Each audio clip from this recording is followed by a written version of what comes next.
Thursday, and I have to say that to myself all day long because I feel off this week. Yeah. You're not alone. Yeah, you've had a really busy week. We missed you yesterday. We're glad you're back. Yeah. How was It was the amazing. live show? It was amazing, and we're going to show some video in just a few moments. Oh, I can't wait to see it. I will say, Bubba Show, who was there, said that we love what we do in radio, but watching you guys do it live on TV is a whole different ball game. And I know what goes on behind these cameras, but for everyone else to get to see it and our hardworking crew, it's so cool. Fantastic. Congrats, yes. DTL. All right, well, we're going to have a fantastic show today. I know the rainy, gray weather. It is here. Heather's, I think she's happy about it. I don't know. I feel, I could go either way about it.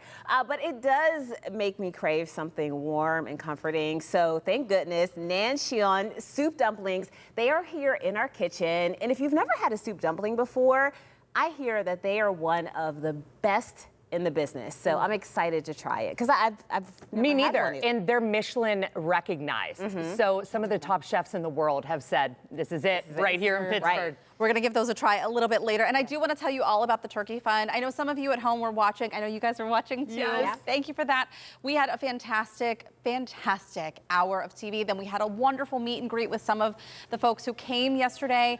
And shout out to our entire crew. Scott Danka, who works here on Talk Pittsburgh, also helps out with Pittsburgh Today Live, was there. Our photographer, Jeff Roop. But we also had so many studio crew members come in to help us. We had a live auction. We had grateful giveaways. This is when we gave away so many things to our audience members. Out in the lobby, we had the Bubba Show, as you mentioned. We also were selling our David and Heather blend coffees and cheesecakes. We had dancing turkeys. It was such a wonderful day, and this was all to benefit the KDKA TV Turkey Fund. This is something that you'll be able to do for the next couple of months to give back to our neighbors in need and help them have a warm Thanksgiving meal. But in addition to having all the fun that we did, we raised thousands of dollars yesterday. Yeah. In ticket sales, in selling merchandise, in the auction. I think at one point I sat down during the live auction because our mugs sold for hundreds of dollars. What? I saw that. That's a hot made commodity. Me emotional, right? It was just really to see it. And this was our karaoke. Why am I dancing? Am I dancing? It looked like I was just hopping. Yeah, look at that. I mean, you were giving it though. Break it down, girl. I love the karaoke. I love the auctioneer. That was so much fun. We had a great time, and it was truly all for a good cause. It was a lot of fun. Okay, now it's time to jump into our family feed. Oh, before we do, here's the ways that you can donate. You're going to see this all season long, again, for the next several weeks into November. You can donate by going to a PNC branch. They are matching donations $50 or more, up to $75,000 is their match. You can also text Katie Turkey to 50155 or donate online. You can also mail a check. We know some people still like to do that. I do. I know, I love a check. I do. We'll write it out, I'm Kel. gonna. Don't you worry. They're matching donations. Come on. What is that? I know. I love it. Mine are leopard. So, Mikey, what's going on with the fam? Yes, so this is a little outside the fam. I made a whole new family. I went to the Haven at North Hill Senior Center. This was a few days ago, right before a Steelers game, because they had a really fun pep rally. And boy, do they know how to party. I tell you, they love their Steelers. And there was really a connection there because I was telling them, like, hey, my grandmother, she's 96 years old. And I mean, she's not a Steelers fan. She's a Baltimore Ravens fan. It's fine. But she loves the game of football. And so I think we found some common ground there. But this group they know how to get down. We had such a fun time. And it was so nice meeting them all. They said hello to all of you. Aww. And they watch all the time. So that was great. It is so funny when you, like my Nan, God bless her, when we lost her at 92 still, she was in black and gold. Yeah. She had a lucky blanket. There's something about those traditions, and I just love the fandom. It doesn't matter how old you are. It doesn't. Our PTL photographer, Jeff Roop, his mom used to live there, but now his mother-in-law, she is there, so I got a chance to meet her as well. So how Love wonderful. that family. Really good connection there. That's awesome. And Kelly, you're taking advantage of autumn In a big way. You know these farm festivals open up and your girls running to the apple cider. So this past Saturday, my family, you were with the older crew. I was with quite possibly the youngest crew that I have ever been with. Different ends of the spectrum, but these are me and my two best friends from high school. Then we went to college my whole life, and we got all of our kids together as we do often, and we took them on the Hops and Hay Rides event at Trax Farm. What is Nora? She's a unicorn. Okay, got it. And she was the only kid who sat for the face painting shop. This is me and my best friend's sons and my family right here. It really is amazing how much more fun parenting is when you're doing it with friends and other kids. I never thought that I would ever say the more kids, the easier it is. But they had a blast, and they do this hops and hayride every single Friday. Please, the tickets sell out. It is an absolute blast. They have cornhole. They have a big tractor for the kids. They have Brew Gentlemen at the top. Ooh, so after the hayride, favorite. Get a little sangria, maybe an Oktoberfest, but enjoy it. It was a really, really cool event. Every time I see face paint, and I know that this is why we love seeing pictures of even other people's kids, because it brings back your own memories. Seeing Nora with the face paint on. We went to Kennywood one time, and Lila had like a Frozen theme going on her face, and Sunny picked a tiger. So she's walking around. She looks like a Bengals fan. She has like a full-on Two totally different girls. I have to share this picture sometime, because to see them side by side, I was like, these kids cannot totally different kids. It's the animal. I love it. So fun. I wanted to share something that was a little bit embarrassing, but hilarious. Please laugh. I am fine. My backside is doing okay. I'm able to sit, stand, everything is good, no broken tailbone. But this is what I wanted to share with all of you at home, because I decided as a 41-year-old, I need a hobby, something physical. I want. Yes. Could you imagine? There it is, right on my backside. I would have never recovered. Never. I have also learned a new term. I think it's called foosh, and it is falling on an outstretched hand. Apparently, it is one of the worst things that you can do. You could break your wrist, right? You could break your wrist, you could break your arm, you could break your hand. So I have to learn how to fall, apparently. When you're roller skating, you have to learn how to fall. When you sent that video to us, I wasn't prepared. Me neither. And I just was looking at it, it's like, okay, this is just gonna be a normal video. So I hit play, and I was like, oh my God. I said, you know what? She only has 8 lives left, because one is gone, and it's never coming back. Someone told me once that when people stop laughing when you fall, that's when you know that you got old. And it was a mixed bag, I will tell you. There were half the people stopped. They were like, are you okay? You should really go to the doctor. And the other half were like, I'm peeing my pants laughing. Yeah, so I started with that first, and then I was like, I hope she's okay. So I realized that I truly am middle-aged when people are split on whether they should be laughing or not. Or it's like, we're in trouble. Maybe an ER trip. Maybe we should just go check it out. On Monday, Heather came in real casually right before we started going, and she goes, look at my palm. It's black. Literally, it was black and blue. I was like, again, I'm good on that. I'll knit. That'll be my hobby. Okay, but that actually brings me to what I wanted to talk about today. And this is about trying new hobbies. And yes, you picked a nice, safe hobby. Sure we're gonna did. sit down, we're gonna put a blanket on our lap, we're gonna put on our program, and we're gonna knit. That's lovely. I found something, there was something so invigorating about falling. I don't know why that was, but it felt like my body was alive, like, look what I can do and fail at. Right. And I don't know the last time you did something that you could, like, physically get hurt from while still learning a skill. Like, when was the last time you did anything like that? I had to think about it, and at first I didn't think I had an answer, but I do, and I told you ladies about it when I went whitewater rafting. Exactly. I mean, at the time, I didn't realize the level of danger that was associated with that. Not until after the whitewater rafting did I look up how many people got hurt and did not make it back from that particular route, and there were a lot.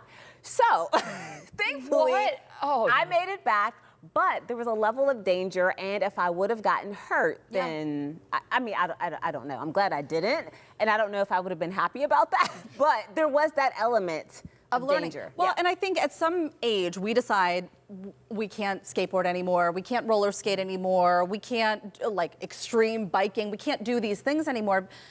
But I also think about my in-laws who live in Florida.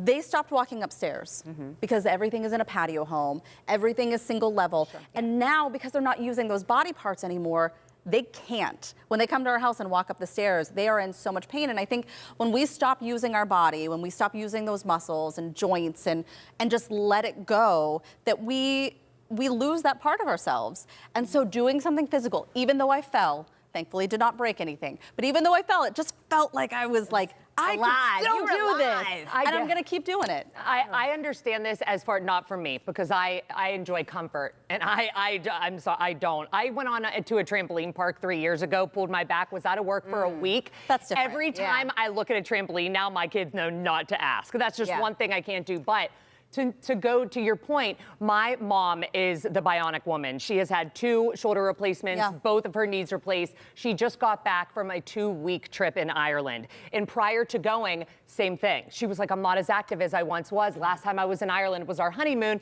Dad and I walked nonstop. She went to physical therapy. She trained for this trip. They walked 25,000 steps a day. When she got home, she was like, I'm an athlete now. I'm ready. So if you feel like there is a time in your life where you should stop, obviously my mom's a testament to, despite being made of metal, you can still keep going. That's right. If you don't use it, you lose it. Love it. That's true. Amen to that. So that's going to be Heather's hobby, and you can whitewater raft. My favorite hobby is planning a girls' night. Yes. Always. It is the reason that I breathe. Women give me so much energy. And if you have ever said to yourself, I really need a girls' night, science now agrees with you. I love this so much. According to Talker Research, this number was staggering to me. 78% of women say that girls' nights are not just fun, they are necessary for positive mental health. And over half of women, sorry fellas, we still love you, 62% of women would pick a girls' night over a date with their partner any day of the week. And they said that the reason is simply the conversation. It is unstructured, non-judgmental talk. It is conversations about life updates, relationships, family, all together, that not one person is running, that everyone gets to kind of throw their, if it's grievances, if it's joy, if it's sadness, all in the same basket. And these same women all said that most often, and I'm not telling you to skip therapy, I'm a huge proponent, but they said that it is the same effectiveness as a therapy session, a girls' night. There you go. I would have to say, I think that there's a connotation, especially among men, who think that girls' nights are just us trying to escape you. And don't get me wrong, you're not wrong. But I don't think that that is at all what we're trying to do, because they said that they need a girls' night once every 22 days. And I would say once a month, you have to be grounded by the women in your life. Yeah. I agree with this wholeheartedly. I think that we need to find that commonality, and I almost feel like this is a girls' night every time we get together. Exactly. Because we get to talk about things that are important to each of us, and maybe things that, not that you can't talk to your partner about it or your husband, but sometimes you just feel like you need that commonality. Right. You do. You need to know, like, oh, you're tired too? Oh, so it's not just me? Right. Like, you need that. You find that you're not alone in a lot of situations. Also, you don't feel burdened by the pressure to look a certain way or to wear a certain dress or to make sure your makeup is good and your hair is good and how you're looking maybe to the opposite sex. Like I just come and show up and I can look like a train wreck, and you ladies are like, always. So great to see you. This is where Soft Pants Friday was born with my group of friends. Soft Pants Friday was from a girls' night repeatedly. Everyone had to be in soft pants, and I urge you to do the same. Tonight, this weekend, whatever. Whenever you can schedule it. Still to come on Talk Pittsburgh, our city is known nationwide for football and French fries and all that good stuff. But it's also starting to make a name for itself when it comes to the way a rare disease is treated. Yep, one more reason we are the city of champions. And this guy is going to blow your mind seriously. Psychic comedian Peter Antonio is bringing his jaw-dropping talents to our city, and right here to talk Pittsburgh. He probably already knows you're watching right now. He loves it. Stay tuned for some fortunes and funnies, and that's all next.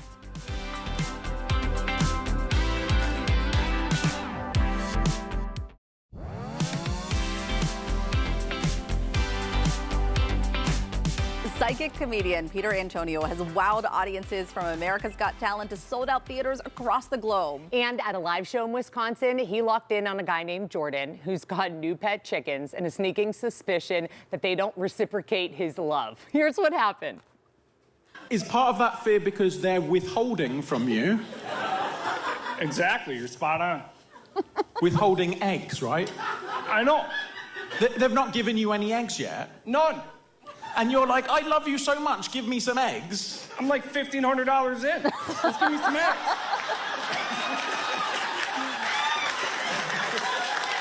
Your chickens are very happy. They're just acclimatizing before they give you eggs, okay? They're a bit stressed. You need to just like let them be calm. I'm going to give you a piece of advice that your mother should have given you. Desperate is never attractive, okay? Oh Lucky for us, Peter is here on his tour stop tonight at the Pittsburgh Improv. We're getting a sneak peek of his mind-reading magic. I need an update. Have you heard about the chickens? Have they started laying eggs yet? I've not. Like, I'm hoping that, like, hopefully the videos sort of picked up enough numbers on social media. Like, Jordan, if you're watching, please get in touch. I need to know. We need to know. We all need to know. We do. This is amazing. So how did you get your start? Because obviously this is a talent that very few have. Yeah, I think I was a weird kid. I was really into like comic books, and like my aunt's this weird old little Greek lady. She lives like tea leaves and palms and stuff. So like it was always in the family, and it just started as a bit of like a party trick I'd do for friends. And then it kind of grew and grew, and I ended up doing it on stage, and then a career was born. Lucky for all of us, you're also very funny. Yeah. Yeah, I like you. Thank you. I appreciate it. Yeah, and I have a background in improvised comedy. Like when I went to university, I joined an improv troupe and ended up running that. So that was sort of a big part of it. And it's quite nice knowing that, like, yeah, doing a 90-minute show with no idea what was about to happen really put me in good stead for giving readings. Because, like, as you saw, the craziest things come up, whether it's people worried about their jobs or their chickens or all sorts. We have worries and we need answers. That's right. That's amazing. Right. And you're at the Improv tonight, right? Yes. With one show. Just one show. We've got a couple of tickets left, so if you're interested, make sure you come out. Yeah, it'll be a good, fun show. I never know what's going to happen. Everyone in the audience is allowed to think of questions they'd love to ask a psychic, the sort of thing you don't know the answer to, but you need some insight on. I'll give people readings. I'll tell jokes and fortunes. It's a great, fun time. Nothing too scary. Sure. If you're worried about taking part, you have dark secrets you don't want anyone to know. I won't reveal those unless they're funny, and then I will. Right. So just fair warning. What was it like being on America's Got Talent? I almost said Next Top Model. I mean, I appreciate it. That's a good one, too. Thank you. It's your charm flattering me. You know, it was great fun. Like, I just moved to America at the time. We were still sort of coming out of the pandemic. So it was a great way to introduce myself to the whole country, even if some of the judges are more annoying than Simon is as annoying as he appears. I was wondering. Yeah.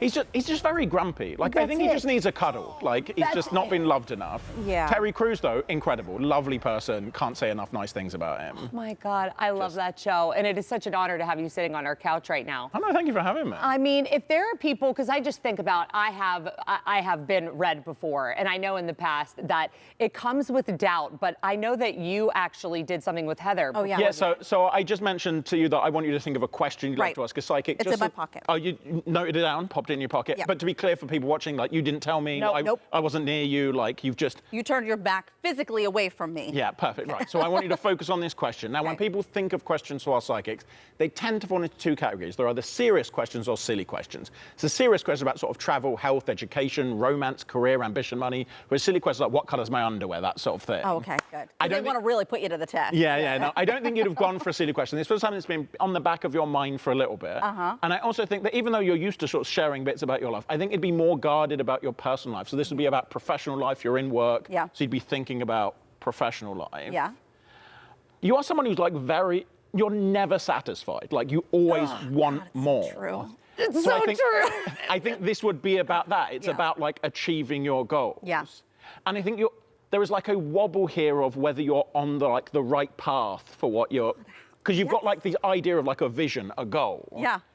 And I think you're having this moment now of like, oh, am I even doing the right things? Yeah. And I think, but part of this as well is that you've not stopped to acknowledge actually how far you've come as well. Yeah. And this is something that friends will tell you, because you're always like, oh, that's done. And I think you move the goalposts a lot as well. Yes, like when I do. when you achieve something, then you go like, oh, well, it can't have been that hard because I've done it. So you are in this cycle at the moment of like, am I on the right track? Am I doing the right thing? Yeah. Where actually, like, I think what you need to do is take a step out and say, like, actually, let's look at this globally as opposed to in the second. Because these moving goalposts of whether things are good or not, entirely dependent on your mood, whether you've woken up in the morning, whether you're having a good hair day.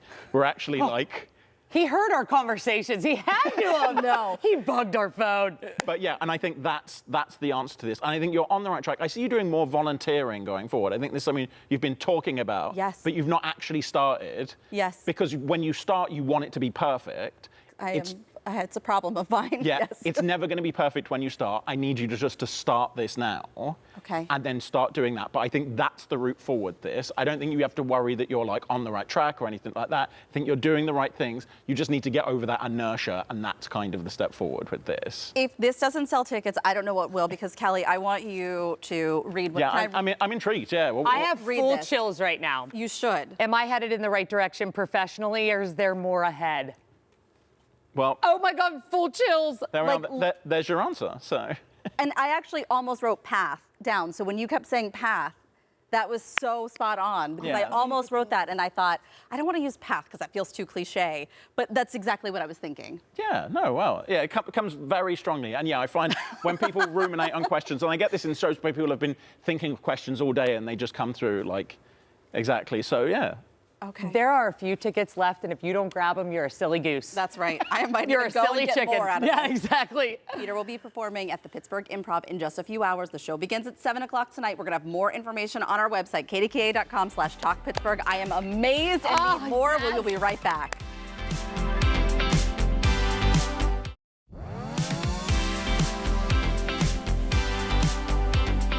It's a parent's worst nightmare, a mystery diagnosis for their child. But after spending years without answers, a Pennsylvania family found the right team right here in Pittsburgh. Tango 2, that's what John has. But thanks to UPMC and the Tango 2 Research Foundation, it doesn't have him. All right. I know nothing about soccer, John. So was that just like, I know you kick it with your inner soul. Just like.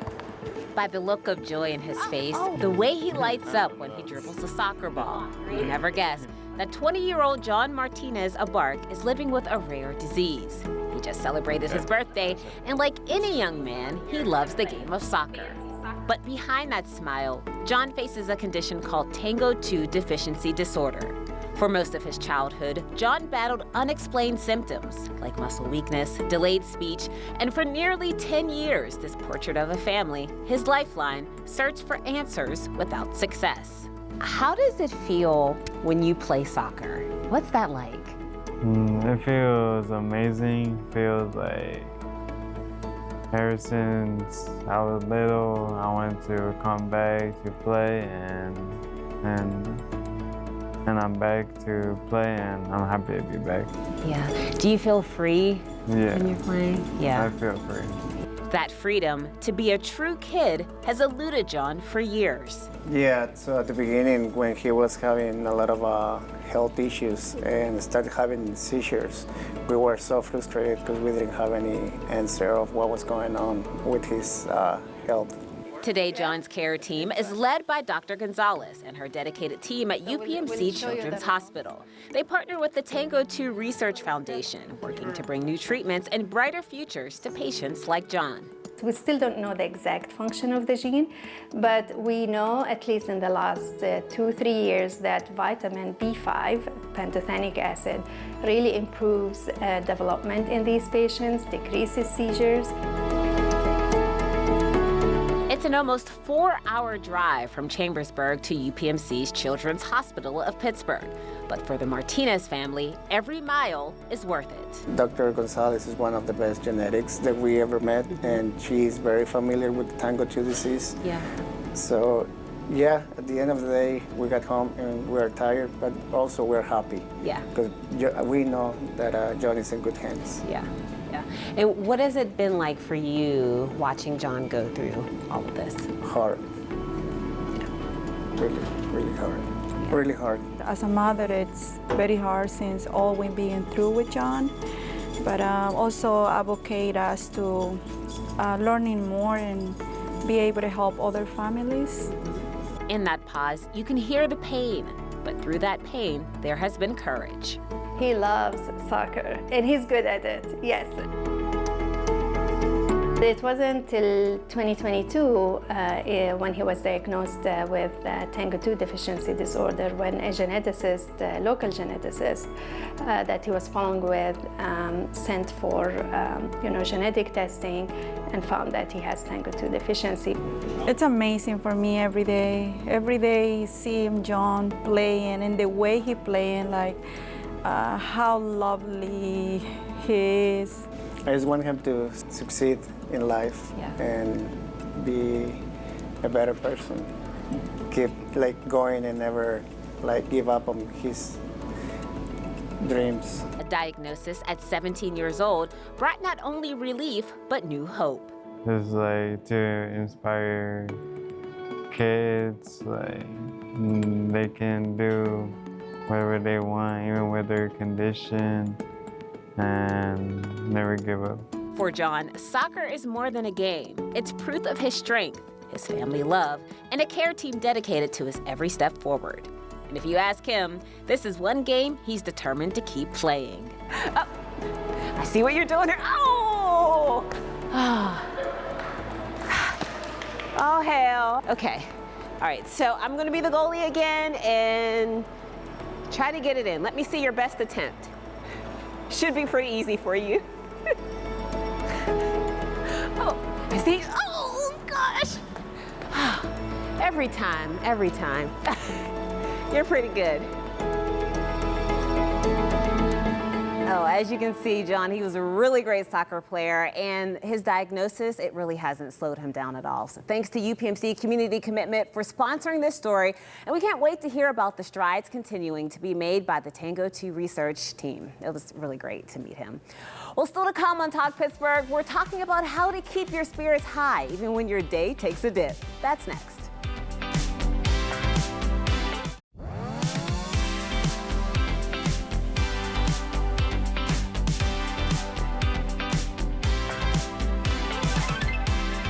Let's be honest, sometimes the smallest thing can throw your entire day off. Maybe it's traffic, a tough email, or spilling your coffee on your shirt. That can set the tone for the rest of the day. We've all been there. Yes, we actually, and it doesn't have to be that way. I mean, let's face it, life is great, but it can be really hard and really frustrating at times. But there was this message I was listening to, I was watching social media the other day. Do you watch social media? Or Yeah, do you I would listen? say watch. Yeah.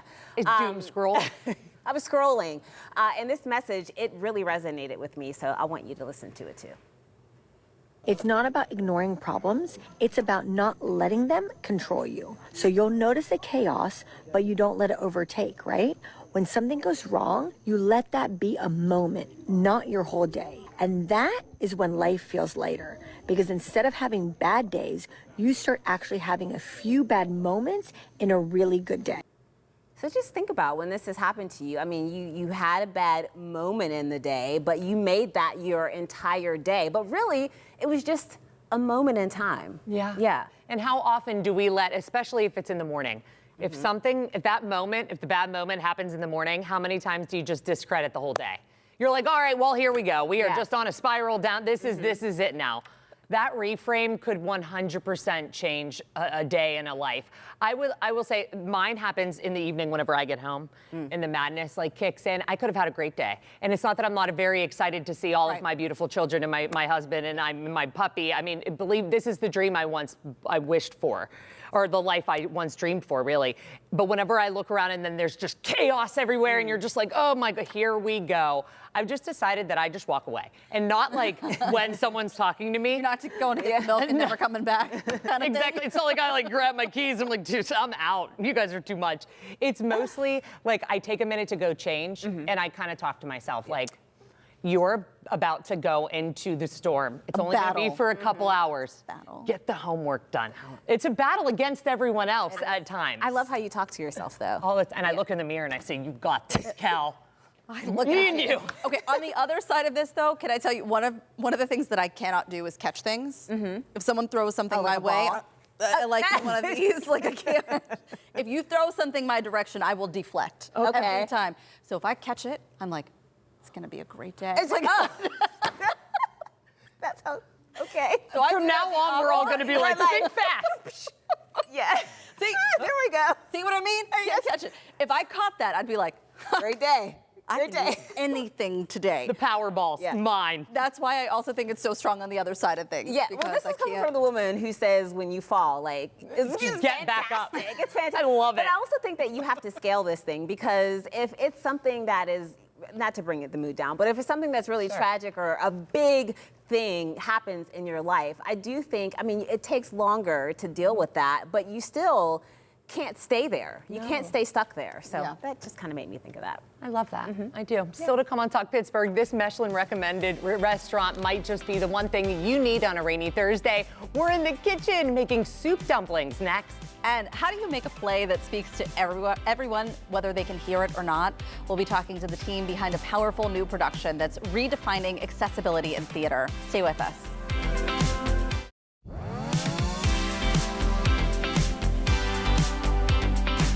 The rainy fall weather really has put us in a mood for a little treat. Oh, unfortunately for us, National Dumpling Day is just around the corner, and we have some of the best soup dumplings around right here in our kitchen today. From Nancy Xian Soup Dumplings, we have owner Andy Quinn, manager John Motes, and we have chef Don Xian Zheng, who is going to show us how to make these beautiful dumplings.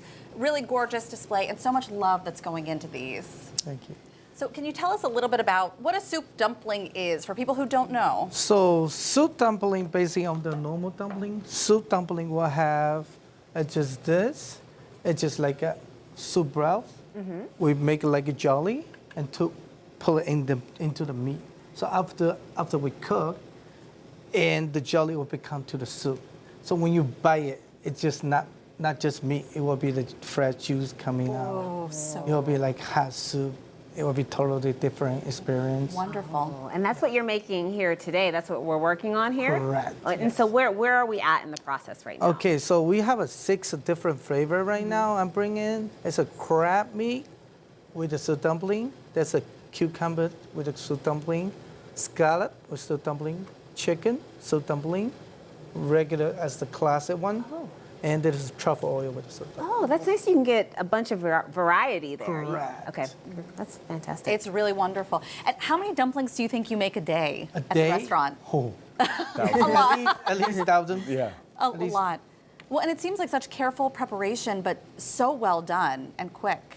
Yes. Yeah. So they're all professionals. Oh, yeah, of course. And John, can you tell us a little bit about the restaurant for people who haven't been there before? Absolutely, yeah. We're over in Southside Works. We got a beautiful 6,000 square foot location over there. Casual atmosphere. I think we're very family friendly. We're great for date nights. We have a pretty large menu, so obviously we're known for our soup dumplings, but we got a variety of other options as well. We got some fun, traditional Chinese dishes, abalone soup dumplings, beef tripe, pig ear, real traditional Shanghainese cuisine. But in addition to that, I think we also have a lot of fun, familiar flavors as well. Tender flake steak and a black pepper sauce. We got sweet and sour pork ribs, nanchang fried rice. I really think we got something for everyone. What I think is people are really going to love this because you get a little theater with it because you can actually watch people making the dumplings while you're at the restaurant. Absolutely. Yep. Dan Xian, she's from Fujian province in China. She moved to New York originally, and then we were fortunate enough to convince her to come out to Pittsburgh and run the dumpling team here in Southside Works. But you can come into the restaurant. We have an open kitchen. You can see Dan Xian preparing dumplings all day for us. That's fantastic. Yeah. Did you say pig ear? We do have pig ear, shredded pig ear in chili oil. That's interesting. Yeah. And are there just a couple other locations? Yes. Yeah, so we have over 10 locations. 10 and locations. We have a lot coming out still under following. We have a KOP, Pennsylvania. It's King of Plaza Mall. Yes, yeah. And we have American Dream Mall is coming out soon.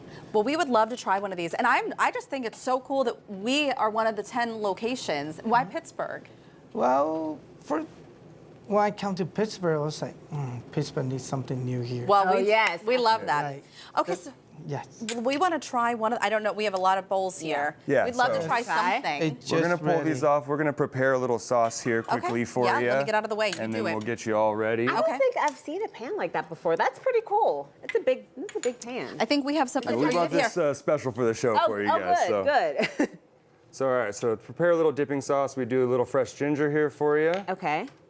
We'll make a couple of them real fast for you while Andy's finishing up over here. We do a little bit of our vinegar. The vinegar is marinated with sugar and ginger, so it's not overly acidic. We do a little bit of soy sauce as well. Is we there got a over technique here. to eating these? Absolutely. So that's why we have you all prepped here There you go. with the bowls and the miso spoons and everything. Okay. So we're gonna let these sit for just 1 second while we finish up this sauce. They can be fairly hot, right off the stove. So don't go in too hot here. Yeah, so exactly. Ease Yeah. in. First rule, prepare the sauce here for you. We got everything set up for you right here. This is fantastic. We'll get our chopsticks ready. And now what is it? Are we putting a dumpling in here and then pouring something on top of it? Absolutely, absolutely. I will show you how to eat it right now. Okay. Okay. So basically, you use a thumb. Okay. And you're picking out one of the dumplings right here slowly, and then put on right here. First, you gotta do is, it's really hot. Be careful. So go ahead. Okay. So you What do I do? You just hold the spoon. Okay. And bite it. Bite it? Bite it. Just suck the soup out first. Slowly.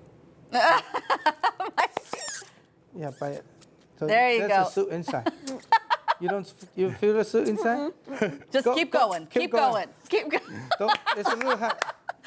So let me show you. Maybe Heather can get So some. basically, you go right here and you bite it. And you bite the side, not from the top. You bite the side. Oh, Yeah. okay, got it. Yeah, you drink the soup.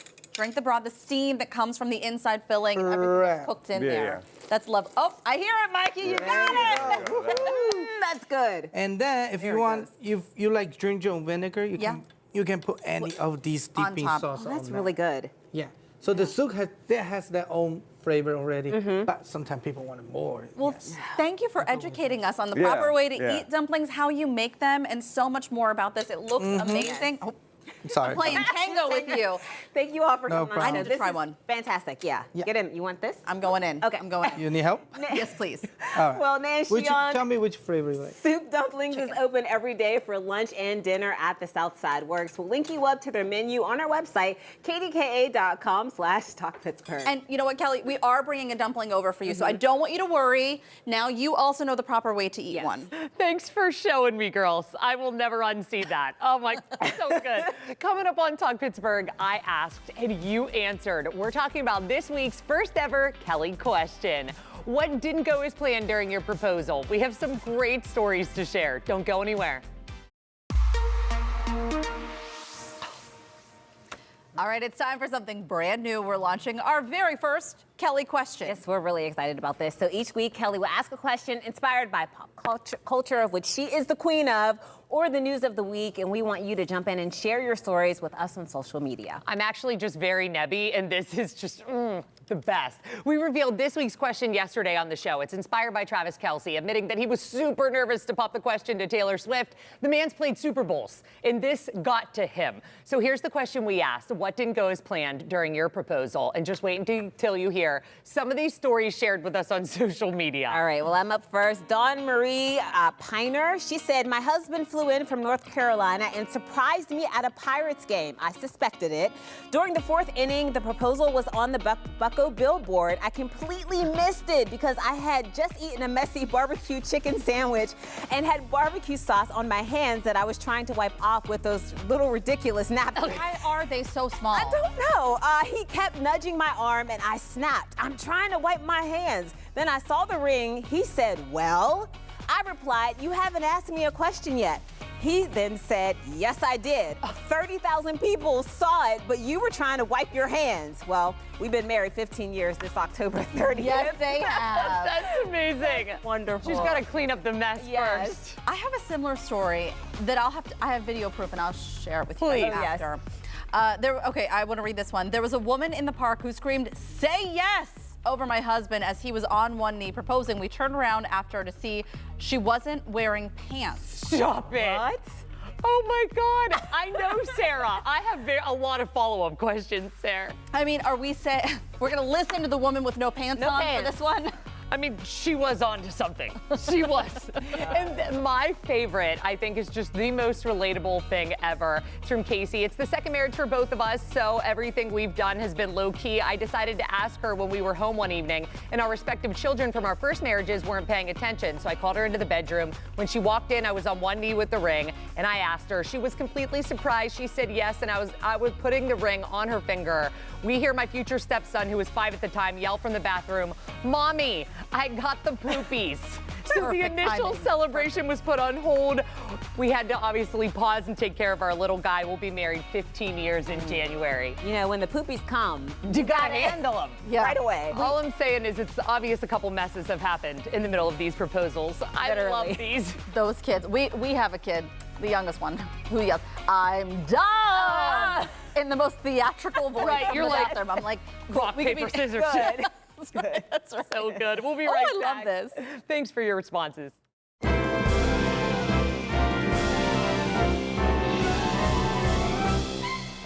September is Deaf Awareness Month, and it's the perfect time to spotlight a production that's raising the bar on accessible theater. Another Kind of Silence is making its world premiere at City Theater, performed in English and American Sign Language with open captions. The show isn't just inclusive, it's immersive. And we are so happy to welcome director Kim Wield, director of Artistic Sign Language Momo, and assistant director Meg, as well as ASL interpreter Josh. Thank you all so much for being here. It's incredible. And Momo, I'd like to start with you. This show is bilingual. So how are English and ASL incorporated into the show? Yes, absolutely. So what we did was we talked with a writer named L.M. Feldman, and they had the script in English. We looked at it, I analyzed it, and tried to work out how a deaf person would sign those things typically. So I developed a glossed script in ASL. So it was 2 columns. The left was English. We have a gap there. And then on the right side, we have American Sign Language gloss. That's the translation written form for that. So imagine, if a college-educated character, they may speak more academic level ASL, or a more grassroots signer might have a more deaf cultural lens of ASL. A hard of hearing person, their signing is going to be a little bit different. They're going to use their mouth more. They're going to do a little bit more of an English form. So we're trying to connect to the world that we have.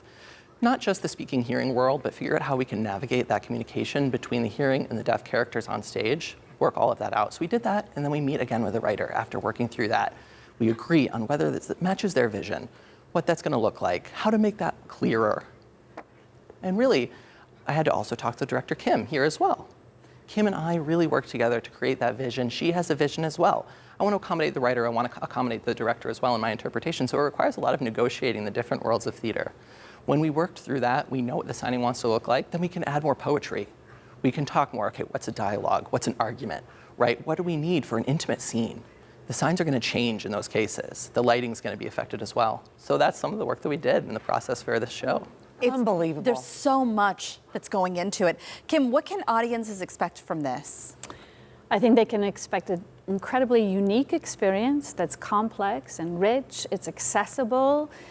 I've had several people contact me and say it's unlike anything they've ever seen or experienced before. Wow. Unbelievable. I mean, it is art happening in real life. It is, we're so happy to have you today. Meg, why do you think that accessibility in theater is so important? Well, as an assistant director of artistic sign language, coming into this show, it's very unique because growing up, anytime that I might want to go see a play or any type of production, I'm going to have to look at the schedule ahead of time. I would have to know which night is going to have an interpreter available. We have limited options as deaf people often in that case, but I'm so proud of City Theater. Right now, we can do this any night, anytime, any afternoon, matinee we want to go. You can just go. There's going to be signing there. There's going to be captions there, audio descriptions, things like that. So there's also a little bit of Greek Sign Language in the show as well. So really, we're modeling right there. We've got the captions in Greek, some Greek sign as well. It's really an inclusive, linguistically inclusive show. And City Theater has a lot of different access options as well. So if you want to learn more, you can always go to their website and learn more about their accessibility. It sounds really special. We are so lucky to have so many wonderful arts here in town, and especially to have you here, as Kelly mentioned, on the show today. It's wonderful. Thank you all for being here, and congratulations on such a beautiful show. Thank you. Another Kind of Silence is running at City Theater through Sunday, October 12th. We're going to have more information about this show on our website, and we'll be right back. I can't wait to eat that soup dumpling. Thank you, ladies, for the tutorial. Yes, it was delicious. Anytime. It's really good. Coming up tomorrow on Talk Pittsburgh, it's the most caffeinated week of the year, and we can't wait for it. Boaz is taking you inside Pittsburgh's Coffee Week, the greatest hits from latte art competitions to the smooth science of pour over. And if you've somehow managed to avoid watching Unknown Caller on Netflix, consider this your final warning. Spoilers are coming tomorrow, so binge it now. Dr. Katie is helping us unpack the wildest documentary that everyone's been talking about. Well, thanks for joining us for Talk Pittsburgh. We will also be streaming on CBS News Pittsburgh tonight at 9. KDKA TV News at 4 starts now.